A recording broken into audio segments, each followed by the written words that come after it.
আজকে আপনাদের নিয়ে চলে আসলাম বরিশাল বিখ্যাত মুক্তিযোদ্ধা পার্কে। আপনি হয়তো এই পার্কের নাম শুনে ভাবতে পারেন মুক্তিযোদ্ধা নামের ইতিহাস জানতে পারবেন, কিন্তু এই পার্কের চিত্র পুরাই ভিন্ন।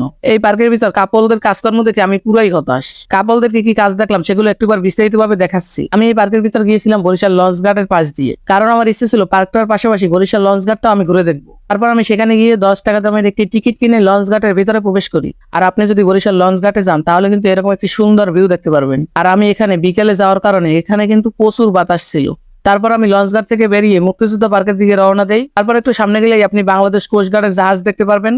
আর একটু সামনে গেলেই আপনি দেখতে পারবেন বরিশালের বিখ্যাত মুক্তিযোদ্ধা পার্ক। প্রশ্ন আছে, এই পার্কের ভিতরে গেলে আপনি কি কি দেখতে পারবেন? এই পার্কটা মূলত নদীর পাশে অনেকগুলো গাছ লাগানো, আর নিচে হচ্ছে অনেকগুলো সিট দেওয়া। আর আপনি যদি এই সিটে বসেন তাহলে কিন্তু নদীর শীতল বাতাস আপনি উপভোগ করতে পারবেন। আমার মতে বরিশালের মধ্যে সুন্দর একটা বিকাল কাটানোর জন্য এই পার্কটা কিন্তু বেস্ট।